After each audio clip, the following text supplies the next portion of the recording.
கிறிஸ்துக்குள் பிரியமான சகோதர சகோதரி யாவருக்கும் ஆண்டவர் இயேசு கிறிஸ்து நாமத்தினாலே வாழ்த்துக்கள்.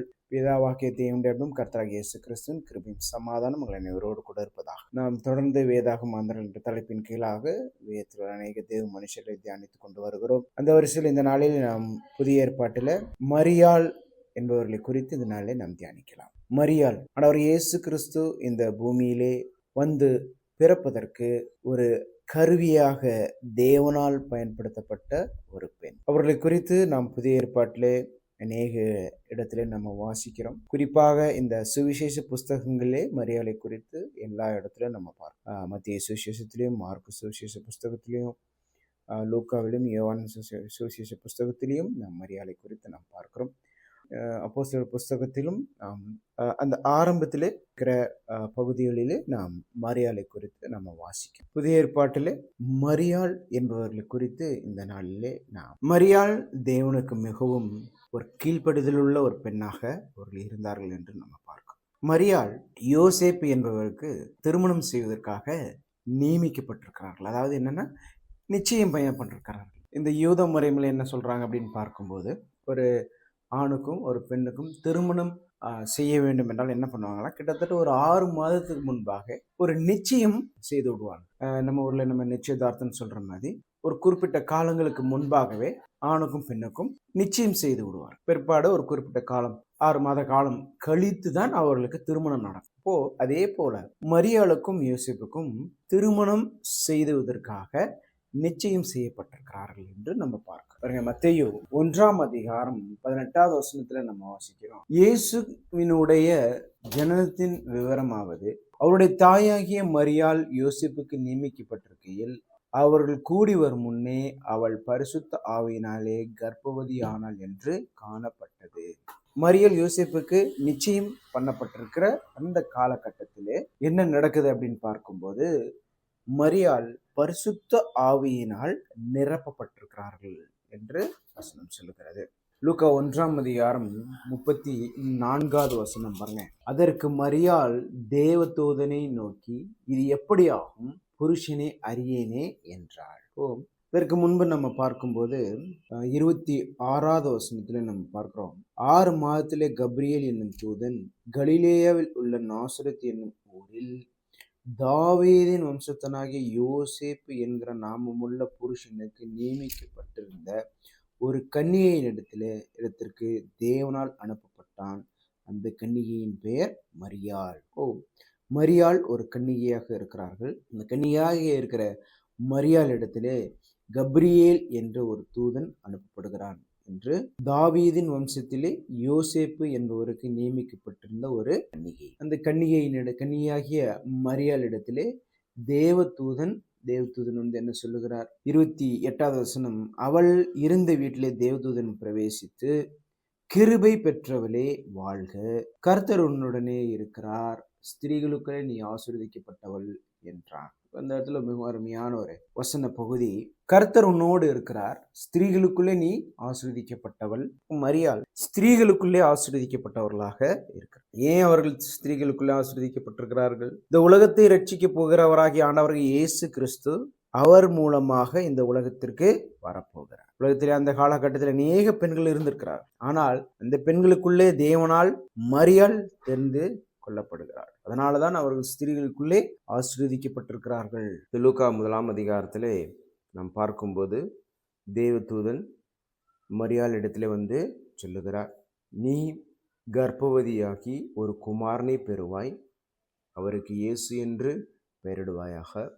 அவர் எப்படி பிறப்பார் என்றால் பரிசுத்த ஆவியினால் வந்து பிறப்பார் என்று சொல்லப்பட்டார். 35 வசனம். தேவதூதன் அவளுக்கு பிரதியுத்தரமாக, பரிசுத்த ஆவி உன்மேல் வரும், உன்னதமானுடைய பலன் உன்மேல் நிழலிடும், ஆதலால் உன்னிடத்தில் பிறக்கும் பரிசுத்தம் உள்ளது தேவனுடைய குமாரன் எனப்படும். அதனால்தான் மரியாள் ஆசீர்வதிக்கப்பட்டவள் என்று அழைக்கப்படுகிறார்கள். பரிசுத்த ஆவி உன்மேல் வந்து நிழலிடும், உன்னதமானுடைய பலன் வந்து உன்மேல் நிழலிடும், பரிசுத்த ஆவி உன்மேல் வரும், உன்னிடத்திலே பிறக்கிறது பரிசுத்தம் உள்ளது தேவனுடைய குமாரன் என்று அழைக்கப்படும் என்று சொல்லப்படும். மரியாள் உடனே அவங்க என்ன பண்றாங்கன்னா, தன்னை முழுமையாக தேவனுக்கு ஒப்பு கொடுக்கிறார்கள் என்று நாம் பார்க்கிறோம். 38 அதற்கு மரியாள், இதோ நான் ஆண்டவருக்கு அடிமை, உம்முடைய வார்த்தையின்படி எனக்கு ஆக கடவுது என்றாள். அப்பொழுது தேவதூதன் அவனிடத்திலிருந்து போய்விட்டார். இந்த வார்த்தைகளை கேட்ட உடனே மரியாள் என்ன சொல்றாங்கன்னா, இதோ நான் ஆண்டவருக்கு அடிமை. என்ன அர்த்தம்? அவர்கள் தன்னை முழுமையாக தேவனுக்கு ஒரு முழுமையாக இந்த ஒப்பு கொடுக்கிறார்கள். அதற்கு மேலே நம்ம நிறைய சம்பாஷணைகளை பார்க்கிறோம். இப்படி சொன்ன உடனே இது எப்படி நடக்கும் அப்படின்னு எல்லாம் சொல்லும்போது, நான் புருஷனை அறியேனே, இதெல்லாம் எப்படி நடக்கும் அப்படின்னு பார்க்கும்போது தான் சொல்லப்படுகிறது, பரிசுத்த ஆவி உண்மையில் வரும், உன்னதமானுடைய நிழல் பலன் உண்மையில் நிழலிடும் அப்படின்னு சொல்லப்படுவது. அவர்கள் என்ன சொல்றாங்க? நான் ஆண்டவனுக்கு அடிமை. தேவனால் தெரிந்து கொள்ளப்பட்டு ஆசீர்வதிக்கப்பட்ட பெண்ணாக இருக்கிற மரியாள் அவர்கள் பரிசுத்த ஆவியினால் நிரப்பப்படுகிறார்கள். உன்னதமான பலன் அவர்கள் மேல் நிழலிடும் போது அவர்கள் என்ன சொல்றாங்க? நான் ஆண்டவனுக்கு அடிமை. முழுமையாக தன்னை ஒப்பு கொடுக்கிறதை இந்த இடத்துல நம்ம பார்க்கிறோம். அதுதான் இந்த இடத்துல அவர்கள் நம்ம பிரதானமாக பார்க்க வேண்டும். அதுக்கப்புறம் அவங்க எலிசபெத்தை பார்க்க போகிறாங்க. அதெல்லாம் அதில் இருக்க சொல்லப்படுகிற ஒரு காரியம். இப்போ அடுத்தது இயேசு கிறிஸ்து பிறந்து அது வளர்ந்து 30 அவர் ஊழியத்தை தொடங்கும்போது தன்னுடைய முதல் அற்புதத்தில் பாருங்கள், யோவான் 2 பாருங்க, 3ஆம் நாளிலே கலிலே உள்ள கானா ஊரிலே ஒரு கல்யாணம் நடந்தது. இயேசுவும் தாயும் அங்கே இருந்தார். இயேசுவின் தாயும் அங்கே இருந்தாள். இப்போ இந்த கானா ஒரு கல்யாணத்தை தான் இயேசு கிறிஸ்து முதல் அற்புதம் என்று சொல்லப்படுகிறது. இப்போ அந்த இடத்துல அந்த திருமணத்தில் திராட்சரசம் தீர்ந்து விடுகிறது. அப்போ அதை மரியாள் இடத்துல அப்போது மரியாள் இயேசுவின் இடத்துல போய் என்ன சொல்கிறாங்க? இங்கே திராட்சரசம் இல்லை அப்படின்னு சொன்னோன்னே அவர் என்ன சொல்கிறார்? இயேசு கிறிஸ்து, ஸ்திரீயே, உனக்கும் எனக்கும் என்ன, என் வேலை இன்னும் வரவில்லை. ஆனால் 5ஆம் அவங்க மரியாள் என்ன பண்ணுறாங்க? அவருடைய தாய் வேலைக்காரரை நோக்கி, அவர் உங்களுக்கு என்ன சொல்லுகிறாரோ அதன்படி செய்யுங்கள். மரியாள் இயேசு கிறிஸ்து எப்படிப்பட்டவர் என்று அறிந்திருக்கிறார். ஏன்னா அவர்கள் பரிசுத்த ஆவியினால் நிரப்பப்பட்டு உன்னதமானுடைய பலன் அவர்கள் நிழலிடும் போது எல்லாமே அவர்கள் உணர்ந்தவர்களாக இயேசு கிறிஸ்து தேவனுடைய குமாரன் என்று அழைக்கப்படுகிறார் என்பதை அவர்கள் அறிந்திருக்கிறார். அப்போ அந்த ஒரு சிந்தனை அவர்கள் இருதயத்தில் அப்படியே இருந்துக்கிட்டே இருக்கு. ஏன்னா பாருங்க, லூக்கா 2ஆம் அதிகாரம் பாருங்க, அது இந்த சம்பவம் நமக்கு தெரிஞ்ச ஒரு சம்பவம் தான். இயேசு கிறிஸ்துக்கு 12 வயதாக இருக்கும்போது அவர்கள் எருசலேமுக்கு போகிறாங்க. இப்போ எருசலேமுக்கு போயிட்டு அவர்கள் திரும்பி வரும்போது இயேசு கிறிஸ்து அவங்க கூட வரல. அப்போ அவர் என்ன, தேவாலயத்தில் தங்கி விட்டார். மரியாளும் யோசிப்பேன்னு நினச்சிக்கிறாங்க, சரி அவர் கூட்டத்தில் நம்ம கூட வந்துக்கிட்டு இருப்பார் அப்படின்னு. ஆனால் அதுக்கப்புறம் பார்க்குறாங்க, அவரை காணவில்லை. காணாதனால மீண்டும் என்ன பண்ணுறாங்க? திரும்பி எருசலேமுக்கு போகிறாங்க. எருசலேமுக்கு போய் அங்கே பார்க்கும்போது பாருங்கள், 2ஆம் அதிகாரம் 46 3 நாளைக்கு பின்பு அவர் தேவாலயத்தில் போதகர் நடுவில் உட்கார்ந்திருக்கவும் அவர்கள் பேசுகிறதை கேட்கவும் அவர்களை வினவும் கண்டார்கள். அவர் பேச கேட்ட யாவரும் அவருடைய புத்தியையும் அவர் சொன்ன மாறுதல்களையும் குறித்து பிரமித்தார்கள். இப்போ மரியாளும் யோசிப்பு அடுத்த என்ன கேட்குறாங்க பாருங்கள், தாய் தகப்பன்மாரும் அவரை கண்டு ஆச்சரியப்பட்டார்கள். அப்பொழுது அவருடைய தாயார் அவரை நோக்கி, மகனே, ஏன் எங்களுக்கு இப்படி செய்தாய்? இதோ உன் தகப்பனும் நானும் விசாரத்தோடு உன்னை தேடினோமே என்றார்கள். அதற்கு அவர், நீங்கள் ஏன் என்னை தேடினீர்கள்? என் பிதா கர்த்தரில் நான் இருக்க வேண்டியதென்று அறியீர்களா? தங்களுக்கு அவர் சொன்ன வார்த்தை அவர்கள் உணர்ந்து கொள்ளவில்லை. 51 பாருங்க, பின்பு அவர் அவர்களுடைய கூட போய் நாசரேத்தில் சேர்ந்து அவர்களுக்கு கீழ்ப்படிந்திருந்தார். அவருடைய தாயார் இந்த சங்கதியெல்லாம் தன் இருதயத்திலே வைத்து கொண்டாள். மரியாள் இந்த சங்கதியெல்லாம் தங்களுடைய இருதயத்தில் வைச்சிருக்கிறாங்க. இயேசு கிறிஸ்து யார், அவர் எப்படிப்பட்டவர், அதையெல்லாம் அவர்கள் உணர்ந்தவர்களாக இருக்கிறார். அதனால தான் இந்த சங்கதி அவர் இருதயத்திலே. அப்போது கானா ஊர் திருமணத்தில் இயேசுவினிடத்திலே போய் மரியாள் சொல்கிறாங்க, இந்த மாதிரி இங்கே திராட்சை ரசம் இல்லை அப்படின்னும்போது இயேசு மரியாளை பற்றி என்ன சொல்கிறாங்க? ஸ்திரீயே, எனக்கும் உனக்கும் என்ன அப்படின்னு. ஆனால் மரியாள் என்ன செய்கிறாங்க? வேலைக்காரரை கூப்பிட்டு இவர் என்ன சொல்கிறாரோ அதை செய்யுங்க அப்படின்னு சொல்கிறாங்க. அப்போ இயேசு கிறிஸ்து அந்த அற்புதத்தை செய்தார் என்று நம்ம பார்க்கிறோம். ஏன் மரியாள் தன்னுடைய இருதயத்திலே இந்த சங்கதி எல்லாம் அவர்கள் வைத்திருக்கிறார்கள். இயேசு கிறிஸ்து யார்? அவருடைய வல்லமை எப்படிப்பட்டது? அவர் தேவனுடைய குமாரன் என்று அழைக்கப்படுகிறார். இயேசு கிறிஸ்து சகலத்தையும் செய்ய வல்லவராய் இருக்கிறார் என்பதை அவர்கள் அறிந்திருக்கிறார்கள். இதற்கு பின்பு பார்க்கும்போது இயேசு கிறிஸ்து மரணம் அடைந்து இந்த கல்வாரி சிலுவையிலே அவர் தொங்கிக் கொண்டிருக்கும் போது நம்ம பார்க்கிறோம், இயேசு மரியாளை தன்னுடைய சீஷனாகிய யோவானிடத்திலே அவர் ஒப்படைக்கிறார். இதோ உன் தாய் என்று சொல்லி மரியாளை இயேசு கிறிஸ்து யோவானிடத்தில் ஒப்படைக்கிறார் என்று நம்ம பார்க்கிறோம். யோவான் 19ஆம் அதிகாரம் 25வது வசனம். இயேசு சிலுவையின் அருகே அவருடைய தாயும் அவருடைய தாயின் சகோதரி கிலயோப்பா மரியாளும் மகதலேனா மரியாளும் நின்று கொண்டிருந்தார். அப்பொழுது இயேசு தம்முடைய தாய் அருகே நின்ற தமக்கு அன்பாய் இருந்த சீஷனையும் கண்டு தம்முடைய தாயை நோக்கி, ஸ்திரீயே, இதோ உன் மகன் என்றார். பின்பு தன் சீஷனை நோக்கி, இதோ உன் தாய் என்றார். அந்நேரம் முதல் அந்த சீஷன் அவளை தன்னிடமாய் ஏற்றுக்கொண்டார். இயேசு கிறிஸ்து அந்த சிலுவையிலே அவர் தொங்கிக் கொண்டிருக்கும் போது மரியாளையும் யோவானையும் அழைத்து மரியாளை பார்த்து சொல்கிறார், இதோ உன் மகன். அதே போல யோவான் பார்த்து, இதோ உன் தாய் என்று.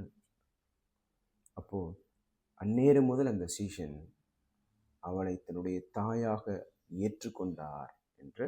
பின்பு அப்போ இயேசு கிறிஸ்து உயிர் தெழுந்து அவர் இந்த 40 நாட்கள் பூமியிலே இருக்கும்போது எருசலேமிலே அவர்கள் இருக்கிறார்கள், ஒரு வீட்டிலே இருக்கிறார்கள். அப்பொழுது அந்த இடத்துல மரியாளை குறித்து சொல்லப்பட்டிருக்கிறது.